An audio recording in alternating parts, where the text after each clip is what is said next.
Je voudrais insister sur le fait que devenir une plante, ça passe par des microbes. Et que la construction de ce que nous appelons une plante, c'est une construction microbienne. Et vous allez voir que c'est vrai en termes de construction physique, mais aussi en termes de construction fonctionnelle. Alors la première chose, je vais commencer par vous parler de l'interaction sur laquelle travaillent mes équipes de recherche, aussi bien donc au Brésil qu'en Pologne qu'à Paris. Une interaction avec des champignons du sol qui est vitale pour les plantes. Et la preuve de ça a été bien involontairement découverte par les Européens qui ont voulu, au 19e, planter des pins, au début du 19e, dans les zones d'Amérique tropicale et d'Afrique tropicale où arrivaient les bateaux. Il fallait remater ces bateaux et les pins, ça pousse très vite, tout droit, c'est un bois enduit de résine, imprégné de résine, et donc c'est quelque chose qui résiste très bien, qui fait des bons mâts, quoi. Et alors donc ils ont essayé d'introduire les pins, sachant que les pins étaient plutôt de l'hémisphère nord et uniquement des tropiques asiatiques. Et ça a posé un problème, c'est que quand ils ont commencé à faire pousser ces pins, qui chez nous poussent très vite, très droit, partout, ils ne poussaient pas. C'est-à-dire qu'ils faisaient quelques aiguilles, ils jaunissaient, et quand ils survivaient, ils étaient hauts comme ça à 15 ans. En fait, ça n'allait pas du tout. Et ce que intuitivement, ou plus exactement empiriquement, on a fait, c'est qu'on a introduit du sol d'Europe, ou introduit des pins déjà germés et enracinés d'Europe, et sans le vouloir, on a en fait introduit des champignons du sol, dont la présence est assurée partout dans nos sols, parce qu'ils y sont ordinairement, mais c'est révélé grâce à l'expérience tropicale, et c'est encore une des fois où effectivement aller sous les tropiques, ça peut apporter du matériel à penser, ils se sont retrouvés effectivement décrits comme des partenaires nécessaires à la croissance des pins. Alors en fait, vous voyez que ces champignons ici sont présents dans le sol, mais ils interagissent étroitement avec les racines qu'ils couvrent d'un feutrage blanc, c'est-à-dire que cet organe-là n'est ni une racine, ni du champignon, c'est un mélange des deux. C'est ce qu'on appelle une mycorhize, champignon-racine, et cet organe mixte, ici, il est visible, le champignon est visible de l'extérieur, donc c'est exactement le type ectomycorhize pour être très précis. Bon, les ectomycorhizes sont fréquentes sur les ligneux des régions tempérées, sont vitales pour les ligneux des régions tempérées, et les régions tropicales, je vous en parle après. Alors voilà d'autres exemples de mycorhizes. Vous voyez qu'on voit très souvent la présence du champignon. D'autres fois, il faut avoir l'œil pour deviner qu'il y a du champignon, parce qu'éventuellement on ne voit absolument pas les filaments même de très près, mais le spécialiste voit très bien, et c'est le premier point où vous allez voir que la morphogénèse peut être retouchée par des microbes. Le spécialiste voit très bien qu'il y a des champignons, parce qu'ici la racine devient dichotome, elle se ramifie en V, plutôt que d'avoir une croissance terminale et des ramifications latérales. Donc ici, on a une morphologie tout à fait unique, et ici un degré de ramification extrême, exubérant, qui n'est pas spontané, mais qui est le résultat de la présence du champignon, qui techniquement est un producteur d'auxine, donc qui provoque une rhizogénèse accrue. Alors quand on regarde ça en coupe, on voit très bien que le champignon fait un feutrage autour de la racine, et qu'il pénètre entre les cellules les plus externes. Vous voyez ici, il fait un réseau intercellulaire. Et donc, on a vraiment un tissage cellule à cellule, des grandes cellules de la racine, ici, et des filaments du champignon. C'est vraiment un tissage des partenaires, et quand on arrive à ce point, on voit vraiment que c'est un organe, parce qu'il y a des tissus différents, des tissus purement fongiques, purement végétaux ou mixtes, et l'ensemble de ces tissus constitue un organe, mais un organe conjuguant deux organismes. Alors, les champignons qui font ça dans nos forêts, c'est les champignons qu'on ramasse en forêt, pour les manger, pour les regarder. Bon, russules, bolets, lactaires, les truffes aussi. Donc, vous savez que pour les obtenir, il faut planter des arbres. C'est donc des champignons qui sont présents dans nos régions tempérées et nécessaires aux ligneux, aux arbres de nos régions, mais qui n'étaient pas présents sous les tropiques. Alors, que se passe-t-il sous les tropiques? Et puis d'ailleurs, que se passe-t-il sur les non-ligneux de nos régions, c'est-à-dire les essences qui ne sont pas arborescentes. 5% des plantes des régions tempérées et surtout des arbres sont ectomycorhizées, mais la majeure partie des plantes forment un autre type de mycorhize qui est plus interne et qu'on appelle donc une endomycorhize, mais ça à la rigueur on s'en fiche, vous allez voir que ça marche pareil, et c'est ça qu'il y a sous les tropiques et sur les herbacées de nos régions. Alors regardez plutôt cette espèce, vous connaissez sans doute le maïs, et vous voyez ici les Eh bien non, vous voyez ici les mycorhizes. Parce qu'effectivement, on ne voit pas le champignon, mais la plupart du temps, ce que nous appelons visuellement une racine fine en tout cas, parce que les plus grosses, ce sont que des tuyaux, mais les racines fines sont en général en fait des mycorhizes. Ça ne se voit pas parce qu'ici, le champignon est peu présent à l'extérieur, et de toute façon, s'il l'était, il aurait été arraché. Mais si on colore l'intérieur des racines, on voit des filaments de champignons, avec un colorant spécifique de champignons, on voit des filaments dans la zone corticale. Ces filaments ici peuvent rentrer dans certaines cellules en formant un diverticule extrêmement ramifié, mais qui ne tue pas la cellule. Ce sont des arbuscules.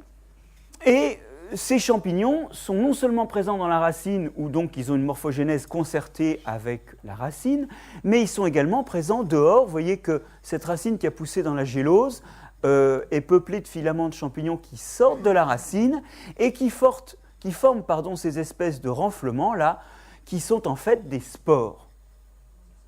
Et quand on tamise entre 50 et 400 microns un sol, c'est bourré de spores de ces champignons-là, des champignons qui ne sont pas du coup connus beaucoup du grand public parce qu'on ne les voit jamais en surface, même quand ils fabriquent des spores.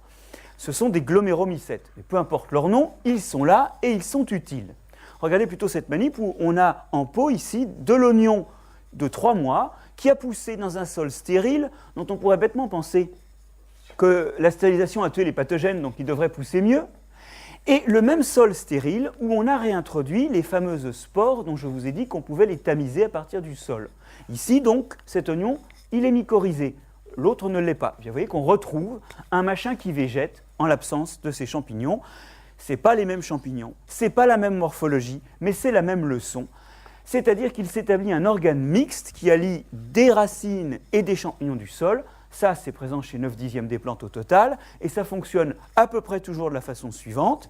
La plante cède une partie de ses sucres aux champignons, et donc c'est un organe nutritif pour le champignon, et le champignon cède une partie de l'eau et des sels minéraux qu'il a collectés dans le sol à la plante. De ce point de vue-là, c'est encore un organe nutritif pour la plante aussi. Donc c'est un organe nutritif mixte. Alors, ça, c'est quelque chose que l'on sait maintenant bien. Jusque dans les années 60, on considérait que ces champignons étaient des parasites légers.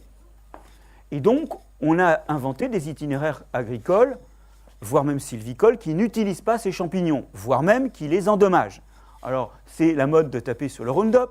Il faut dire quand même que les Monsanto Papers vous donnent vachement envie quand même de rigoler, parce que c'est poilant, les 2 dossiers du Monde sur les Monsanto Papers, on se croirait en plein Charlie Hebdo, quoi. Dire, quand on lit les verbatims, le glyphosate, entre autres qualités, il bousille, vous voyez, les spores de ces fameux champignons.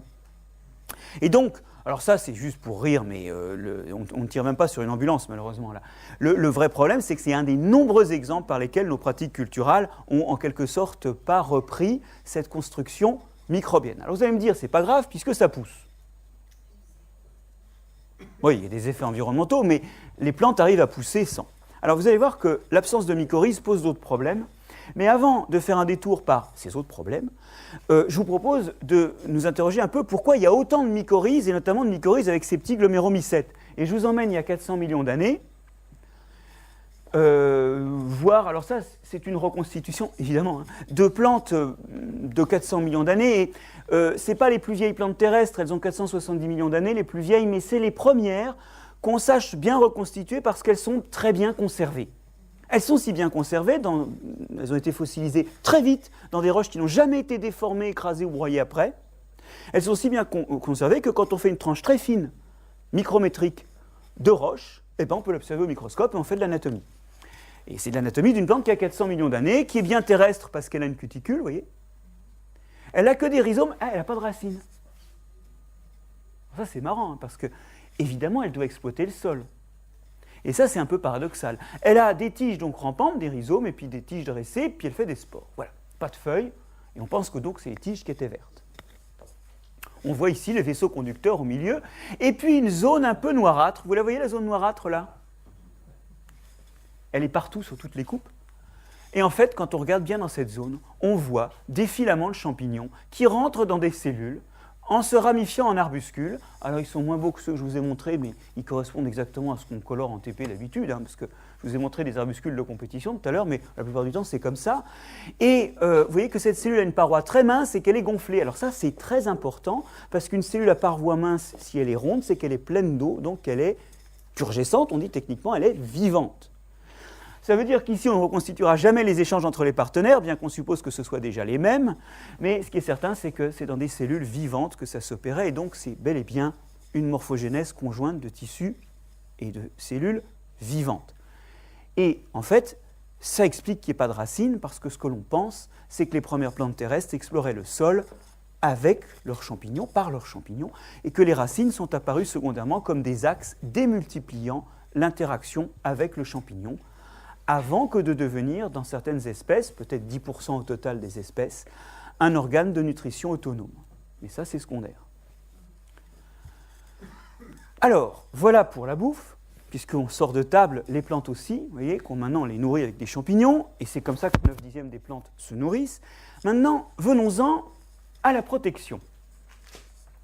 Alors, je vais commencer un peu largement sur la protection. Mes microbes vont être un peu gros là, mais je voudrais vous montrer qu'il y a quand même des interactions. Et nos plantes qui sont bien nourries, qui prolifèrent, il faut les protéger. Alors, on va en Afrique, on va avoir des acacias qui ont des nectaires extrafloraux qui sont butinés par des fourmis qui vivent là. C'est une vitesse réelle, hein. Vous voyez que le nectar est produit très vite. Ces fourmis sont strictement nectarivores et nourries par la plante. Une plante à feuilles composées dont les stipules sont renflées en cornes creuses, vraiment très développées. Alors, ces fourmis courent partout, et notamment sur les feuilles, au bout desquelles se trouvent des renflements charnus bourrés de sucre et de lipides. Elles les décrochent, alors vous allez me dire, et elles les mangent? Non, parce qu'elles sont nectarivores. Donc ça ne rentre pas dans la bouche d'une fourmi. À votre avis, elles en font quoi? Elles les ramènent au nid. Effectivement, ce sont des aliments premier âge, vous allez voir. Le nid, lui, il est aménagé dans ces grands stipules creux où elles ont percé une entrée. Et à l'intérieur du nid, vous avez tout simplement les œufs, le couvain et les larves. Et les larves, elles, ont les pièces buccales qui permettent de manger, ce qui est donc bel et bien un aliment premier âge. Voilà. Donc ici, on comprend que l'arbre devient pour la fourmi le gîte et le couvert, donc il est vital cet arbre, et il n'y a pas besoin d'être très altruiste quand on est une fourmi comme ça pour avoir envie de défendre l'arbre. Ça revient à défendre ses ressources alimentaires, son couvain et son habitat. Et effectivement, alors que les larves vivent une vie paisible, les fourmis, elles, sont hyperactives et courent partout sur l'arbre qu'elles exploitent. Donc on a déposé ici un criquet qui est en train de passer un mauvais quart d'heure avant de lâcher prise. Alors, c'est très éthique, puisque je vous rappelle que ce sont des organismes qui s'attaquent violemment aux plantes en leur dévorant les parties les plus riches en sucre, à commencer par les feuilles. Alors, dans nos régions, évidemment, on a moins de fourmis sur les plantes, mais on a sur tous les ligneux, alors c'est marrant d'ailleurs, parce que techniquement, ces ligneux dans nos régions, qui sont souvent ectomycorhizés, ils appartiennent à des familles très très très différentes. Les ligneux feuillus de nos régions, ils ont des touffes de poils à la divergence des nervures. Des touffes de poils que vous voyez ici sur du chêne. Ça, c'est du chêne, donc les poils ne se voient pas trop à l'œil nu, mais avec une bonne loupe, on les voit. Et ce qu'on voit dans les poils, c'est des espèces de ballons de rugby à 4 paires de pattes. Ce sont des acariens. Et ces acariens qui colonisent les feuilles parce qu'ils se réfugient là pour dormir, pour se reproduire, ce qui passe par une étape où ils sont peu attentifs au milieu et donc ils font mieux d'être abrités, hein. Et aussi pour pondre leurs œufs. Ces acariens sont attirés par ces petits refuges, qui sont donc des maisons à acariens, on parle de domaties. Et ces petits refuges attirent des acariens qui ne sont pas fongivores, hein. Il y a des acariens qui mangent les feuilles, et ceux-là, c'est plutôt des pathogènes. Mais ces acariens-là, quand ils se nourrissent de germination de spores, de champignons, ou d'autres acariens. Bref, en se nourrissant, ils nettoient la feuille. Voilà une expérience réalisée avec le cotonnier qui n'a pas de domatie, qu'on prend soit comme il est, c'est-à-dire tout nu et sans domatie, soit on le pourvoit artificiellement de domatie, c'est-à-dire qu'on rajoute des touffes de coton sous les feuilles. Et ce que l'on voit, c'est qu'en fin de saison, le nombre de capsules de coton, qui est une bonne approximation du nombre potentiel de descendants, donc une estimation du succès de l'individu en termes proches de la valeur évolutive, il y a 12% de capsules de coton en plus, donc de fruits de coton en plus, quand on a rajouté les acariens, parce que justement, en bousillant les pathogènes, en mangeant les champignons qui germent, eh bien, ils épargnent des pertes de carbone, d'azote et de phosphate, des pertes de ressources à la plante. Et donc, cette expérience montre ce que l'on suppose sur nos arbres des régions tempérées, c'est que la santé de leurs feuilles dépend d'acariens. Et donc, vous sentez que quand on a une attaque d'acariens, c'est-à-dire que quand des acariens phytophages arrivent à prendre le dessus sur ceux-là, quand on passe un acaricide, certes, on résout le problème, mais on rend la plante vulnérable. Ben, c'est le principe des antibiotiques, effectivement aussi. Et c'est une bonne première solution, mais on peut espérer un jour des traitements plus à même de préserver la suite de l'histoire. Alors maintenant, il faut savoir que les mycorhizes ont aussi un rôle protecteur. Alors on va commencer par les racines, et vous allez voir qu'on va ensuite s'en échapper.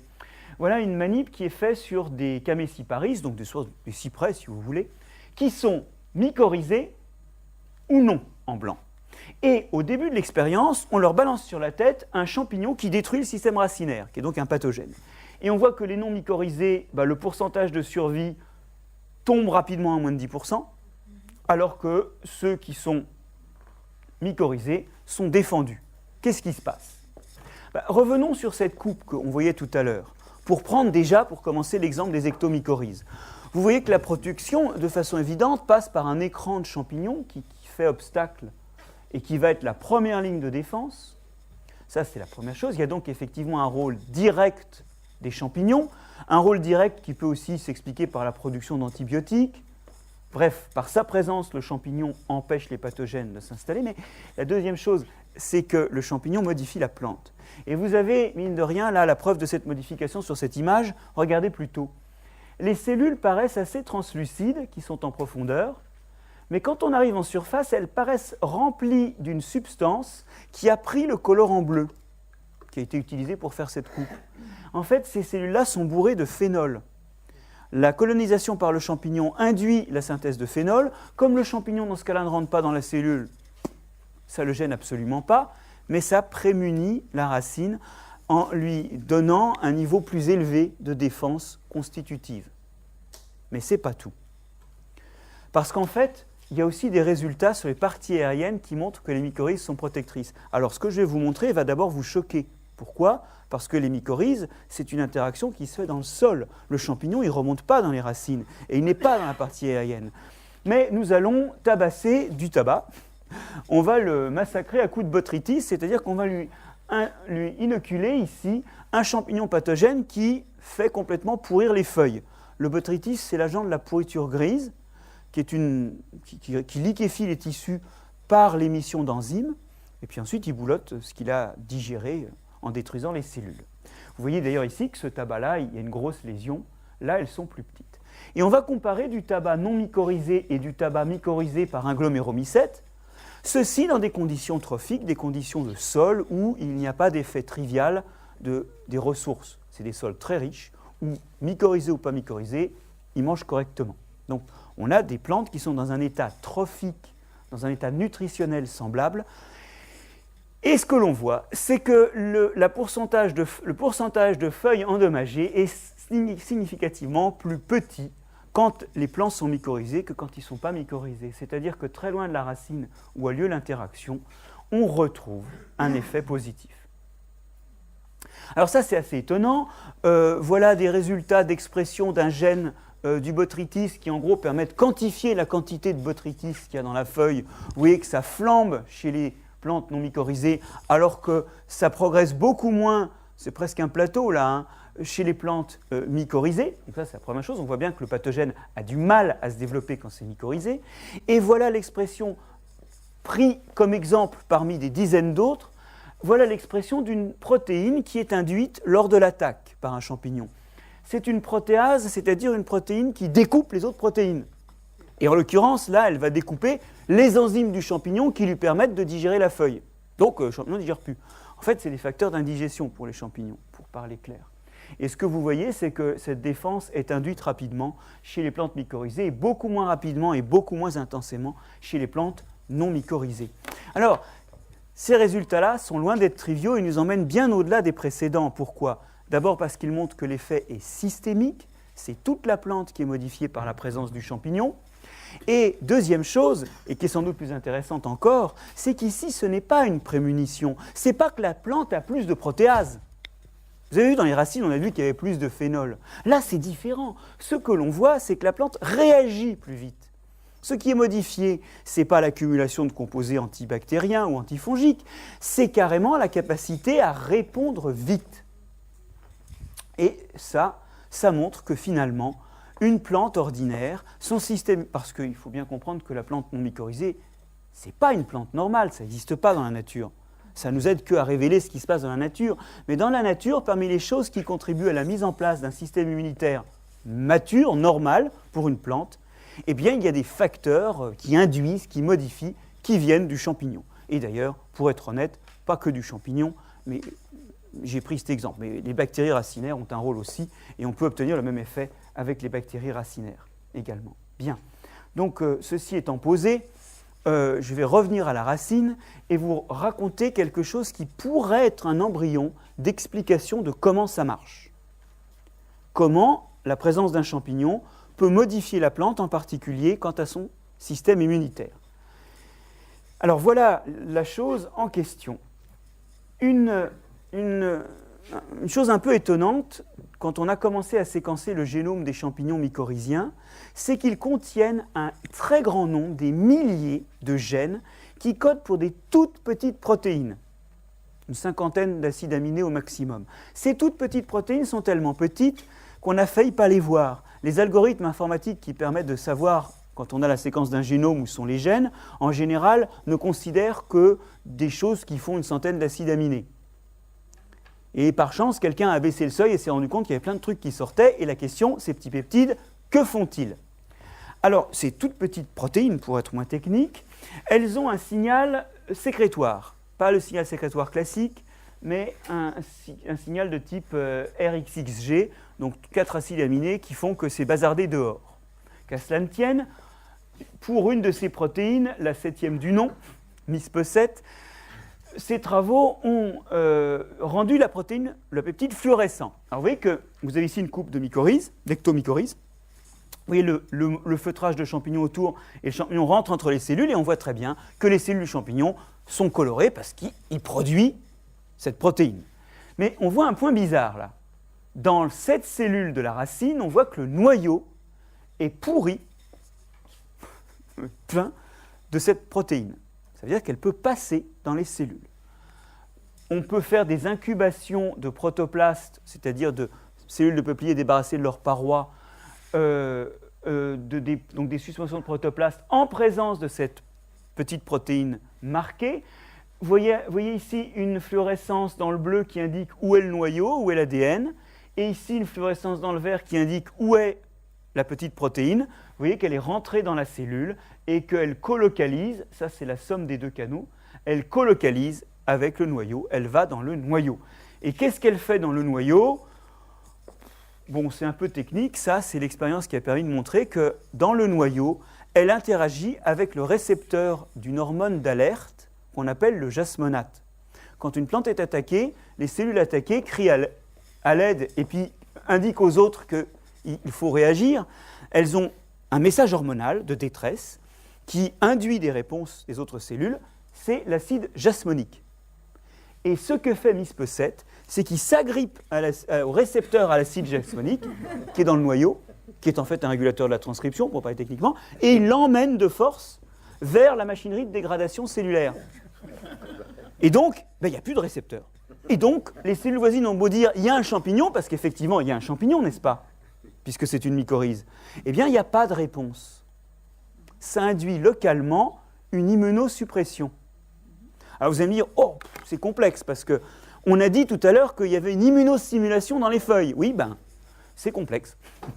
C'est tout. C'est complexe, et les effets du champignon sont à la fois locaux et systémiques, et à la fois parfois immunosuppressifs, parfois immunostimulants. Bon, enfin, ça sent bien le remodelage complet de l'immunité de la plante, ici et là-bas, dans la racine et ailleurs. Et donc, vous voyez que finalement, la construction du système immunitaire implique le champignon et que, j'ai parlé que de champignons parce que je n'ai pas parlé de bactéries, j'arriverai à la même conclusion. Ce qui fait que la mycorhize est loin de n'être qu'un échange trophique, c'est aussi quelque chose qui protège les deux partenaires. Alors on va oublier le champignon pour aujourd'hui, qui protège les deux partenaires. Et du coup, vous voyez que quand on se passe de mycorhize dans un contexte agricole où on remplace leur nécessité en amenant des fertilisants, eh bien on perd l'effet phytosanitaire. Qu'à cela ne tienne, on met des fongicides, et des insecticides, ce qui bousille les champignons, et on rentre dans une dynamique artificielle où le champignon se fait massacrer, par exemple par le glyphosate, mais pas que, et où on remplace l'effet protecteur par des pesticides, et où on remplace l'effet nutritionnel par des engrais. Je ne voudrais pas être trop simpliste, ça nourrit l'humanité, il n'y a plus de famine en Europe, et a priori on pourrait nourrir tout le monde. Donc il y a quand même eu un progrès. Mais aujourd'hui on sent bien qu'en retrouvant comment les plantes se sont nourries et se sont défendues depuis 400 millions d'années, il y a des pistes énormes pour d'autres lendemains. Bon, défense. Alors, j'ai parlé beaucoup de racines et je suis désolé, c'est un peu mon modèle d'étude, c'est même beaucoup mon modèle d'étude. Donc voilà, j'ai voulu vous présenter des résultats, mais des champignons, il y en a ailleurs.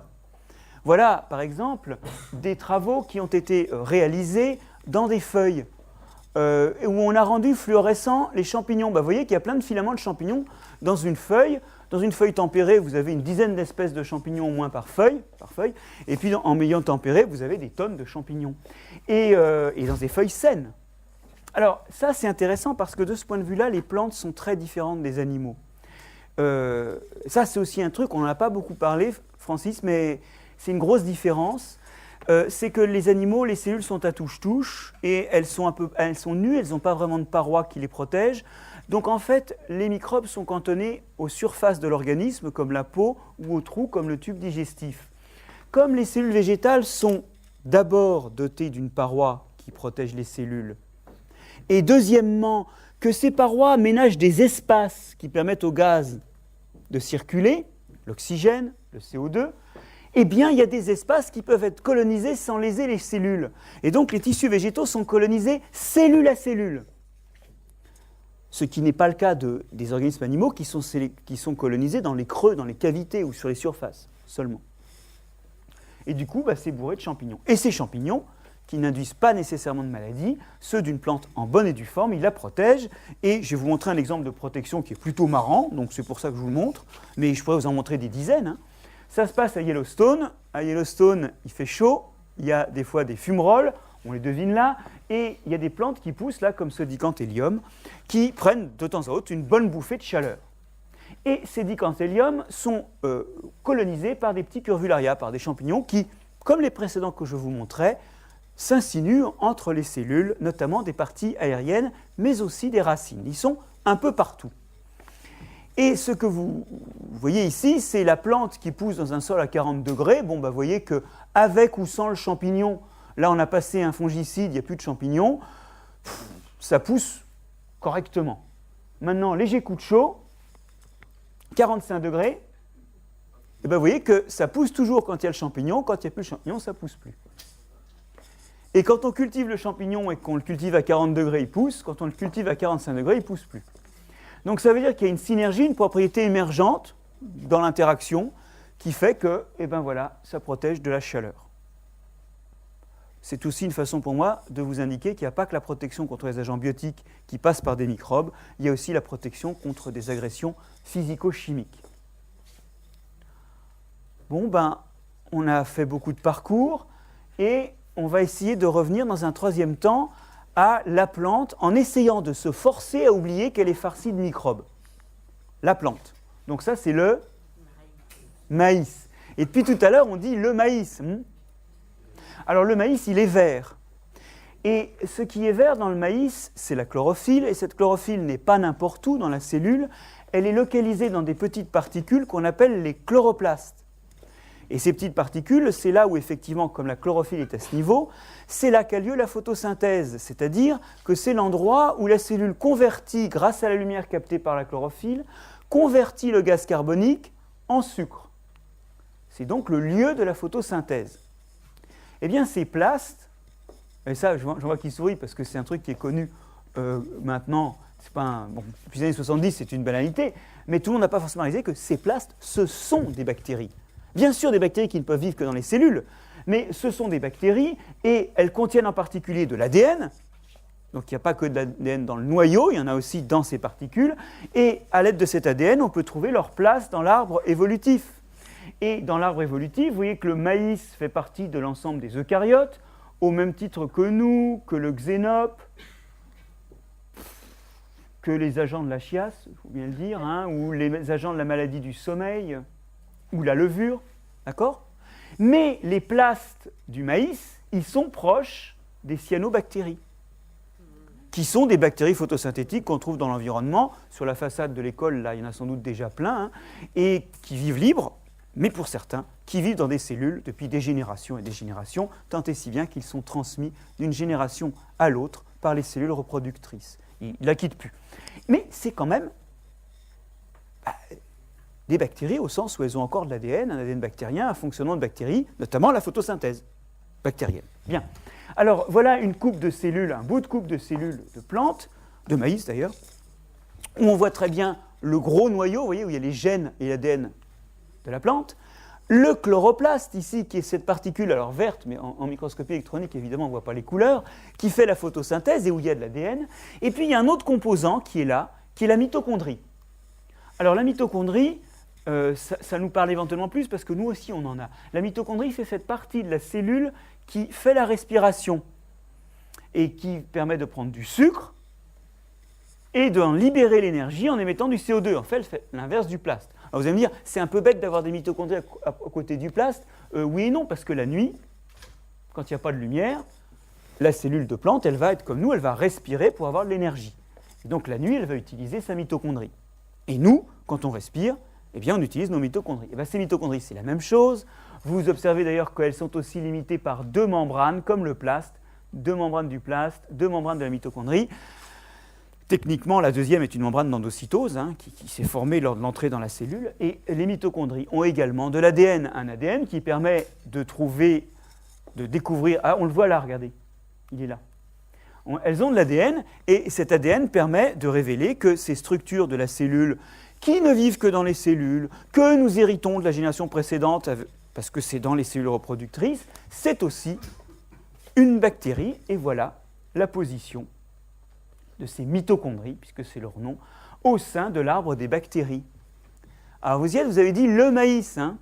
Il est où le maïs? il est là, là et là. Alors vous avez une espèce qui a 3 endroits dans l'arbre de l'évolution. Bon, en fait, ce que ça veut dire, c'est que ce qu'on appelle un animal ou ce qu'on appelle une plante, c'est déjà par construction cellulaire un consortium avec au moins un microbe, la mitochondrie, voire 2 quand il y a un plast. Et donc, essentiellement, ceci est déjà une construction partiellement microbienne. Et il est vrai qu'aujourd'hui, ce n'est pas très heuristique ni très utile de distinguer comme espèce à part entière les mitochondries du maïs ou les plastes du maïs, puisqu'ils existent toujours dans le maïs, un nom suffit pour le consortium. Mais ceci est un consortium, et un consortium qui date de plusieurs centaines de millions d'années. Et ça se voit bien, une fois de plus, sur un arbre évolutif, que le maïs, il n'a pas une place. Et pour le coup, ce n'est pas des places aberrantes, parce que ça, c'est tout son métabolisme la nuit, et ça, c'est tout ce pourquoi il est vert. Hein. Donc ce ne sont pas des retouches, ce sont des choses qui sont axiales dans le fonctionnement du maïs. Alors voilà juste, pour rendre à César ce qui est à César, l'idée que les mitochondries et les plastes sont des bactéries date de la fin du 19e. Il y a des gens qui ont écrit comme Schimper, vous voyez, s'il est définitivement établi que les plastes ne sont pas formés de novo, c'est-à-dire qu'ils se divisent toujours comme des bactéries se divisent, alors leur situation dans la cellule œuf se rappelle celle de symbionte. Peut-être la plante verte n'est-elle que l'union entre un organisme incolore et un microbe possédant des pigments chlorophylliens, 1883. Vous voyez que ce n'est pas récent. Portier, en 1915, dit que les mitochondries sont des symbiotes. Et tout le monde crie au scandale. Et les frères Lumière écrivent un livre qui remplace au catalogue chez Masson, c'est fort ça, hein, qui remplace l'année suivante le livre de Portier au catalogue de Masson et qui s'appelle Le mythe des symbiontes, qui est un torchon total. Hein, comme quoi, bon, les frères Lumière ne sont pas que les héros que l'on connaît. Hein. En fait, même nos héros de la science sont des zones d'ombre. Et pour le coup, c'est Portier qui avait raison. Donc Portier, il arrête de faire ça et il va se mettre à faire de la physiologie animale. Et pour sa carrière, ça vaut mieux. Sauf qu'il avait raison, et c'est que dans les années 70 que Lynn Margulis va rassembler de nouveaux arguments et faire ressurgir cette vision des cellules des animaux, des plantes, des champignons aussi, comme constituées par des associations avec des microbes. Voilà. Donc vous voyez, essentiellement, la cellule de plante elle-même porte déjà la marque d'une co-construction avec les microbes. Enfin, oui, là je fais un peu pléonasme, d'une construction avec les microbes. Bien, alors maintenant, quatrièmement, je voudrais revenir sur l'idée que le développement des plantes est aussi construit avec des microbes. Vous avez vu que le développement harmonieux et fonctionnel du système immunitaire, c'était différent quand il y avait des microbes ou quand il n'y en avait pas. Regardons maintenant un petit peu un arbre. Alors, un arbre, et c'est très bien montré aussi sur ces dessins, c'est constitué d'un houppier, où il y a effectivement des feuilles, et puis d'un tronc. Alors, je ne sais pas si tu me suis là-dessus, mais un arbre, c'est quelque chose qui se ramifie au-dessus d'une certaine hauteur. Non ? Il y en a qui ne se ramifient pas. Ou pas. Le palmier, tu peux toujours chercher. Alors, surtout là, d'ailleurs. Oui. Mais donc, globalement, il y a ce tronc qui est présent. Et ce tronc, il est paradoxal, car quand ces arbres étaient petits, vous voyez, ils sont ramifiés dès la base. Et la croissance de l'arbre n'est pas télescopique. Elle se fait par le bout, ce n'est pas l'entre-deux branches qui grandit. Donc, où sont les branches qui étaient là ? Alors, la réponse, c'est qu'elles peuvent être encore là. Et c'est ce qu'on voit quand un arbre a poussé en pleine lumière. À part celles qui se sont fait vraiment brouter, et là on comprend pourquoi elles ne sont pas là, il y a des branches partout, et ça récapitule bien le fait qu'il y avait des branches basses. Mais, et puis d'ailleurs, il y a des fois, bien que les plantes soient très serrées, on voit très bien que les branches sont toujours là. Bon, elles sont mortes là, vous voyez, mais elles ne sont pas déblayées. Alors ça, c'est un monstre absolu. Parce qu'un arbre comme ça, bon déjà c'est moyen beau, mais surtout, vous allez voir, c'est un arbre pas sain du tout, du tout. Ça, ce sont des arbres introduits, ce sont des Pinus insignis introduits de Californie en Europe. Et il leur manque ce qui fait justement l'élagage dans la nature. Parce que vous allez voir que les agents de cet élagage sont très spécifiques. Et beaucoup d'essences introduites ont été introduites sans les agents d'élagage. Du coup, eh ben, les branches, elles peuvent finir par mourir faute d'avoir accès à la lumière, mais elles ne sont pas évacuées. Ce qui se passe normalement, c'est que les branches à l'ombre sont soit attaquées par des parasites de faiblesse, soit elles meurent et elles sont mangées par des décomposeurs. Vous avez ici un champignon qui est en train de bouffer cette branche-là, et petit à petit, le champignon mange la branche, il la mange. Quand ces champignons ne sont pas là, les branches, si jamais elles meurent faute de lumière, elles restent. Mais si elles sont mangées, petit à petit, eh bien, on arrive jusqu'au tronc. Là, ces champignons, pour une raison que la science n'a pas étudiée, sont infoutus de remonter dans le tronc. Donc, ils meurent aussi. Ils ont fait des spores entre-temps, donc ils ont des descendants. Hein. Et vous voyez que ça cicatrise, ça se referme, et vous obtenez un tronc comme ça. Ce qui est, d'un point de vue phytosanitaire, vraiment important. Pourquoi ? Parce que si jamais la petite branche qui dépasse est attaquée par un champignon qui est capable de rentrer dans le tronc, il va rentrer dans le tronc, il va manger le bois dans le tronc, l'arbre va devenir creux et risquera de casser. C'est de ça dont meurent beaucoup d'arbres dans une dynamique naturelle. Et donc, il est très important que des petits agents d'élagage très compétitifs, plus compétitifs que ceux qui peuvent rentrer dans le bois, occupent le terrain, dévorent tout et permettent une cicatrisation qui va assurer à terme que la plante soit en bonne forme. Et aussi, d'ailleurs, qu'on puisse faire des planches sans avoir des morceaux de bois à moitié pourris qui auraient été petit à petit englobés par la croissance. En tout cas, la forme de l'arbre, d'une part, et la forme du tronc en particulier, d'une part, elle est vitale pour la santé de la plante puisqu'elle isole de l'extérieur le bois de cœur, mais d'autre part, c'est bel et bien une sculpture microbienne. C'est-à-dire que cette forme habituelle, quand on creuse, on s'aperçoit qu'elle est la preuve de la présence de microbes. Et j'aimerais faire ici une parenthèse presque philosophique, si je peux oser ça, parce que ce n'est pas mon boulot. Vous voyez que on est en train de parler de trucs comme une plante qui mange, qui pousse. C'est normal qu'une plante pousse. C'est normal qu'un arbre ait un tronc. Tout ça, c'est des choses tellement habituelles qu'on a beaucoup tardé, et pour ce dont je vous parle, là, l'élagage microbien, il y a très très peu de travaux. Hein.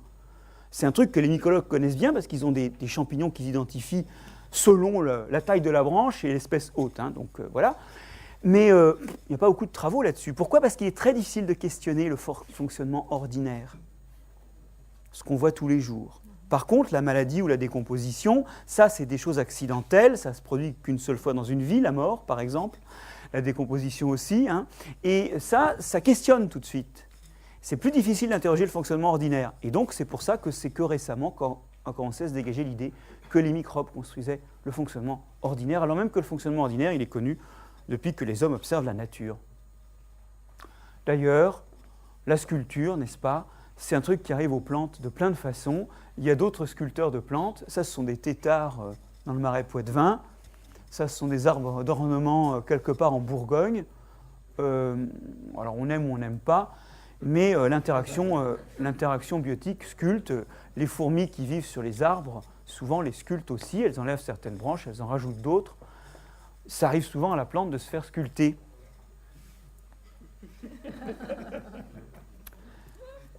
Alors, maintenant, j'ai rajouté un 5e point, et c'est promis, ça va être le dernier. Un 5e point parce qu'on a parlé un peu de réseaux mycorhiziens l'autre jour, et des choses comme ça.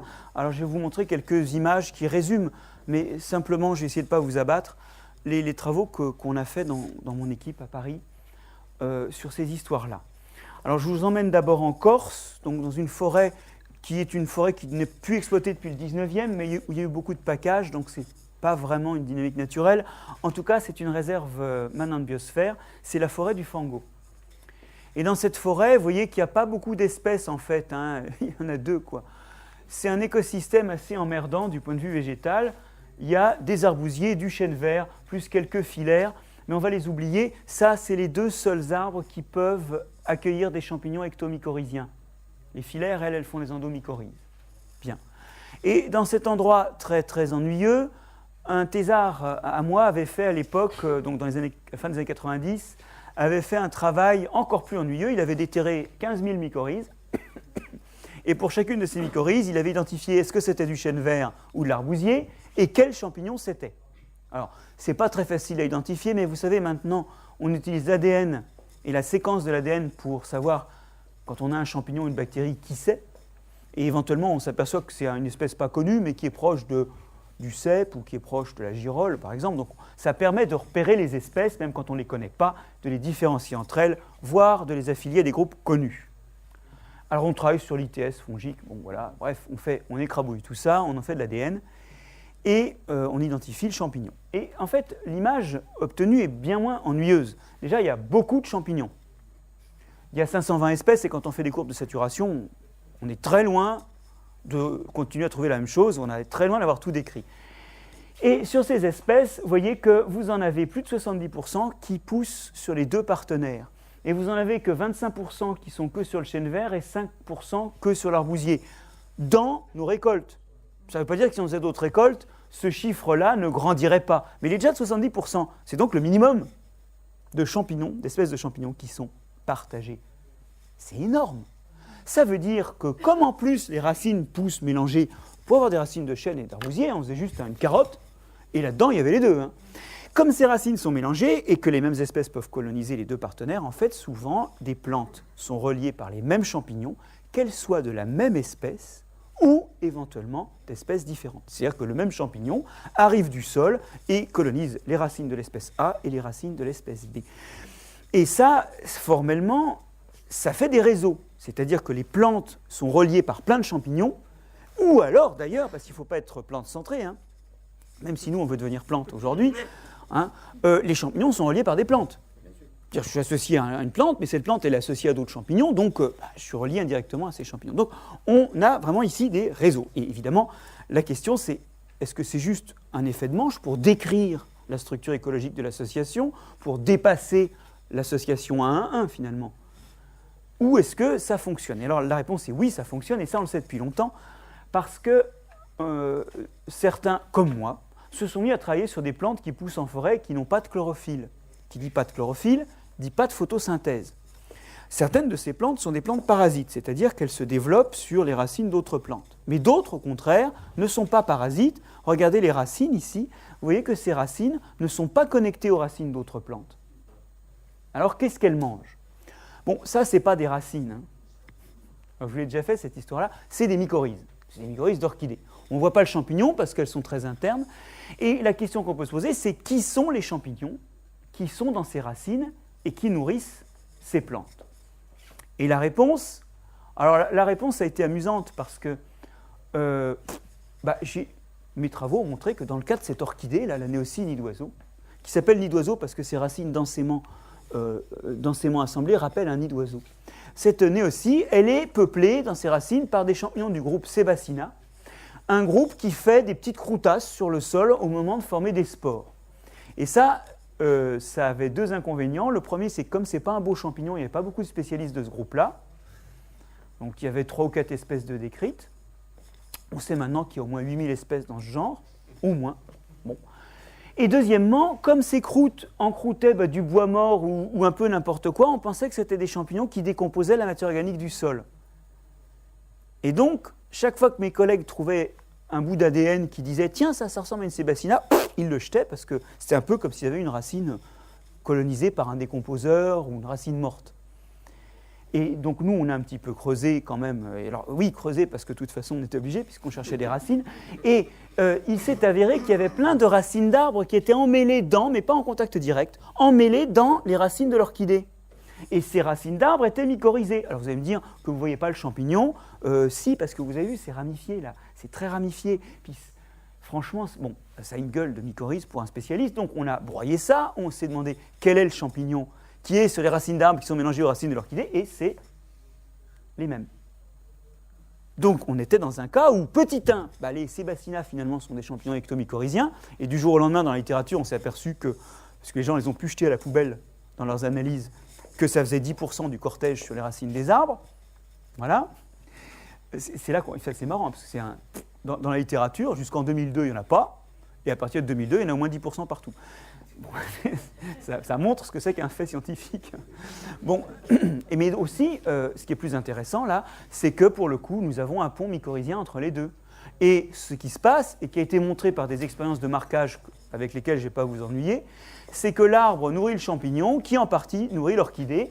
Là, la mycorhize ne fonctionne pas de la façon ordinaire, mais néanmoins, j'ai bel et bien une plante qui s'est adaptée au fait que les associations mycorhiziennes forment des réseaux. Elle s'est en fait greffée sur le réseau comme un puits de carbone. Voilà. Donc ça montre que ces réseaux existent au point que certaines espèces en font leur niche écologique d'utiliser le réseau. Et donc les réseaux transmettent bel et bien du carbone, de l'azote et très probablement du phosphate. Ceci est une preuve que je vous propose car elle est dans la nature.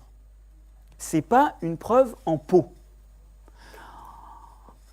C'est important parce que récemment, la littérature a été, soyons francs, polluée par une approche possible, mais pas certaine, de ces réseaux, qui est largement basée sur des circonstances expérimentales qui nous donnent des scénarios intéressants qu'il va falloir étudier dans la nature, mais qui ne nous disent toujours pas si ça marche dans la nature. Et si vous voulez voir à quoi je pense, pensez aux tigrons et aux ligrons. Vous savez, vous foutez dans une cage une tigresse et un lion, ou une lionne et un tigre, et ils vous font des petits. Mais ça ne vous dit rien sur ce qui se passe dans la nature. Ou en général, ils n'en font pas. Oui ? Donc, c'est tout le problème de chercher des modèles qui, pour être difficiles à travailler, n'en sont pas moins des modèles réalistes. Alors, bon, j'ai aucune vertu à ça, parce que je m'étais juste posé une question sur pourquoi c'est pas vert. Hein. Donc, je ne suis pas en train de dire que j'ai bien fait, que les autres n'ont pas bien fait. Ce que je veux dire, c'est que les autres propriétés, il va falloir aller maintenant, qu'elles sont démontrées en pot ou en mésocosme, il va falloir aller les chercher in situ. Alors, cela dit, on a plus à montrer. Et je voudrais vous montrer juste quelque chose qui est que dans un arbre évolutif des orchidées, on s'aperçoit que les espèces non vertes, dans certains groupes, comme le groupe qui contient la néocier, apparaissent de façon répétitive dans des groupes qui par ailleurs sont composés d'espèces vertes. Et nous on s'est dit, mais c'est bizarre que dans ces groupes-là, il y ait si souvent des individus qui se nourrissent du réseau. Et on s'est demandé si les individus verts n'étaient pas déjà un peu en train de taper dans le réseau. Alors, d'abord, on a cherché quels champignons ils avaient sur les racines. Et on a trouvé que ces orchidées vertes-là n'avaient pas du tout les champignons habituels des orchidées, qui techniquement sont des rhizoctonia, mais on s'en fout puisqu'ils ne sont pas là. Ils avaient des champignons mycorhiziens des arbres. Par exemple, les épipactis sont souvent associés à des truffes, qui sont des champignons associés eux-mêmes aux racines des arbres. Et quand on regarde la photosynthèse de ces orchidées, on s'aperçoit que ça ne se passe pas très bien. Regardez, ça c'est le limodore. Alors déjà, vous allez me dire, il n'est pas très vert. Hein. C'est vrai qu'il y a du vert, mais enfin, ce n'est pas violent. Ce limodore, on regarde ses échanges gazeux la nuit. La nuit, il produit du CO2, c'est normal. Une plante, la nuit, ça respire. Maintenant, on le met en pleine lumière, une lumière de midi en zone méditerranéenne. Donc vraiment, on arrose. Enfin, avec de la lumière. Et qu'est-ce qu'on voit? On voit que, il produit moins de CO2, donc ça veut dire qu'il y a de la photosynthèse, mais il est toujours producteur net. Ça veut dire qu'il respire plus qu'il ne fait de photosynthèse. Sa photosynthèse ne compense pas sa respiration. Le bilan, le produit net de ça, c'est qu'il respire un peu plus qu'il ne photosynthétise. S'il grandit, c'est qu'il a une autre source de carbone. Voilà un des arguments. J'en ai un autre qui est encore plus beau esthétiquement. C'est que dans ces espèces-là, on trouve des fois des individus tout blancs. Alors c'est rare, mais vous voyez, c'est la même espèce. C'est une espèce qui est verte d'habitude, la Céphalanthère de Damas, c'est une orchidée verte. Mais assez rarement, on peut trouver des individus comme ça, qui sont tout blancs. Ils sont blancs l'année d'avant, l'année d'après. Celui-là, il est resté blanc 12 ans, au sud de Paris, sur la ligne D du RER. C'était pratique en plus pour aller l'observer. Et il n'a jamais été autre chose que blanc. Et il a souvent fleuri et donné des graines. Un peu moins que les verts, ce qui fait que visiblement, ce n'est pas la joie. La photosynthèse est quand même nécessaire, mais pas vitale. Et donc, on a aussi des plantes vertes, souvent en sous-bois, et ce n'est pas étonnant, parce que sous la canopée, vous n'avez pas accès à la lumière, donc les stratégies alternatives sont sélectionnées. Vous avez des plantes vertes en sous-bois, notamment chez les orchidées, mais pas que, qui sont capables d'utiliser le réseau mycorhizien, et d'ailleurs, c'est à partir d'elles qu'ont évolué des formes qui l'utilisent complètement et exclusivement. Et ça, c'est une tentative, qui évolutivement ne fonctionne pas trop, mais de temps à autre, ça marche, et ça vous donne une espèce non chlorophyllienne. Je vous en montre encore une autre. Alors, celle-là, c'est encore plus joli, c'est une épipactis. Elles sont vertes, mais elles ont un pigment rose, les anthocyanes, les mêmes que dans le vin rouge. Hein. Et quand elles perdent la chlorophylle, elles ne deviennent pas blanches, mais roses. C'est joli, voilà. C'est tellement joli que les gens les ramassent, et que les espèces qui deviennent roses quand elles n'ont pas de chlorophylle, c'est inutile d'essayer de les étudier, parce que en 2 jours, il n'y en a plus. Et donc, vous voyez que le réseau mycorhizien est aussi utilisé par des plantes chlorophylliennes, mais qui complètent leur alimentation carbonée grâce au réseau mycorhizien. Et donc, les mycorhizes, c'est vraiment un réseau. Tous ces filaments, en fait, vont établir des liens entre des racines, et on a aujourd'hui des preuves in vitro que ces réseaux-là peuvent faire diffuser des toxines, peuvent faire éventuellement circuler des états d'alerte d'une plante à l'autre, et toute la question est de savoir si ça marche aussi dans la nature. Voilà. Et ça, c'est évidemment quelque chose qu'il faut tester, parce que moi, je suis assez positif sur ça. Je pense qu'effectivement, ça devrait marcher. Mais pour l'instant, ça manque de preuves. Alors, on a presque terminé. Il y a un truc dont on n'a pas parlé, c'est la fleur. Alors, la fleur est aussi colonisée en surface et en profondeur.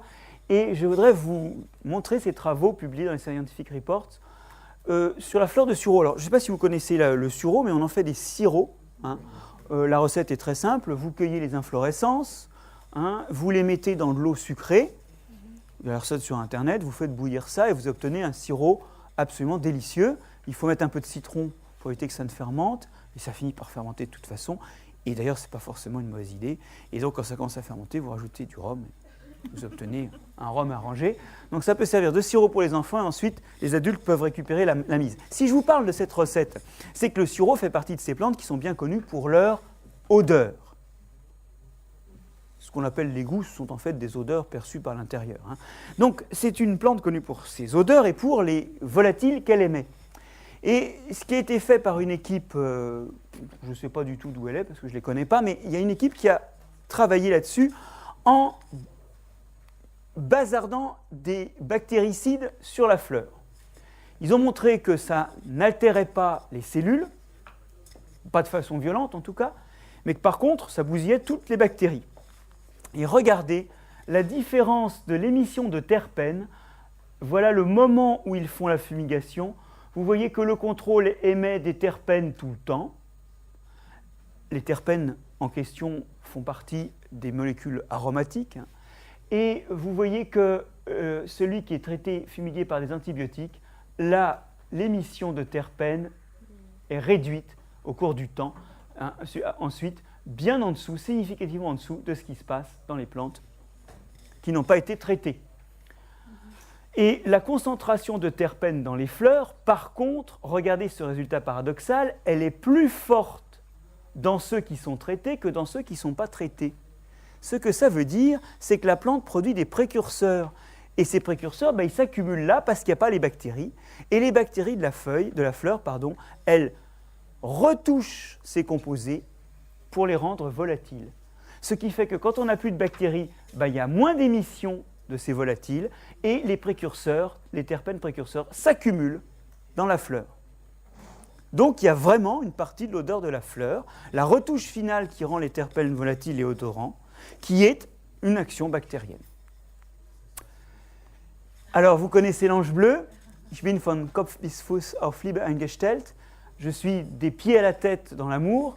Alors c'est une belle métaphore pour la plante, qui des mycorhizes jusqu'aux fleurs, effectivement, est en interaction. Et pour le coup, la plante n'est jamais seule. Alors, il n'y a pas de bons exposés sans aux autopromotions. Voilà. Ce qui est important quand même... Alors non, mais il est important de noter qu'il y a une très belle postface quand même.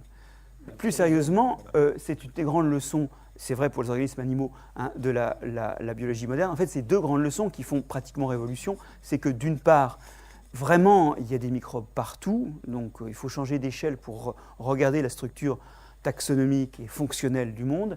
Et la deuxième chose, c'est que parmi tous ces microbes, il y en a qui sont dans une interaction qui n'est pas nécessairement de compétition ou de prédation.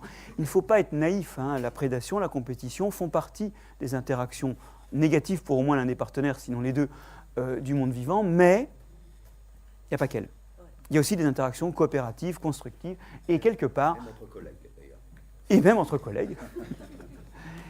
Et finalement, aujourd'hui, on a des gens qui ont essayé de sauver la vision des organismes en disant « Ah ben, c'est pas grave, l'homme n'existe plus, mais on va créer l'holobionte pour prendre l'homme et tous ses microbes. » Ou l'holobionte pour prendre la plante et tous les microbes. Vous voyez, on sauve la vision de l'organisme. Et moi, ce que je pense, c'est que l'organisme n'existe plus. Ça, c'est une vision occidentale qui cherche des entités autonomes dans un monde où il y a que des interactions. Bon, je vais vous refaire le coup des mycorhizes. La plante est liée à plusieurs champignons. Ces champignons sont eux-mêmes liés à des plantes, qui sont liés à d'autres champignons, qui sont liés à d'autres plantes. Vous le voyez, le réseau. Et ça, c'est le réseau pour les champignons sous terre. Mais de la même façon, il y a des clones de bactéries qui peuvent coloniser les racines de plusieurs plantes. De la même façon, les pollinisateurs vont de plante en plante. De la même façon, mes acariens là, qui protègent, de temps à autre, ils font des petits qui vont sur une autre plante. En fait, il y a des réseaux multiples et le vivant, il est fait d'interactions et pas d'organismes. En fait, il est aussi fait d'organismes. Mais aujourd'hui, la vraie heuristique, c'est de voir le vivant comme une interaction, parce que ça n'a pas été beaucoup exploré, ça l'a été, mais c'est nouveau pour la science, et il y a plus à trouver en voyant le monde comme une interaction qu'en le voyant comme organisme, sachant qu'il n'est de toute façon ni l'un ni l'autre. Le monde, il est monde et nos sens nous en privent largement, tout en nous réjouissant au passage, parce que quand même c'est des histoires réjouissantes, mais tout ça c'est des représentations du monde. Aujourd'hui, je pense que la vision d'un réseau est plus heuristique, plus riche que la vision de la biologie des organismes. Et c'est ce que je voulais vous dire. Merci.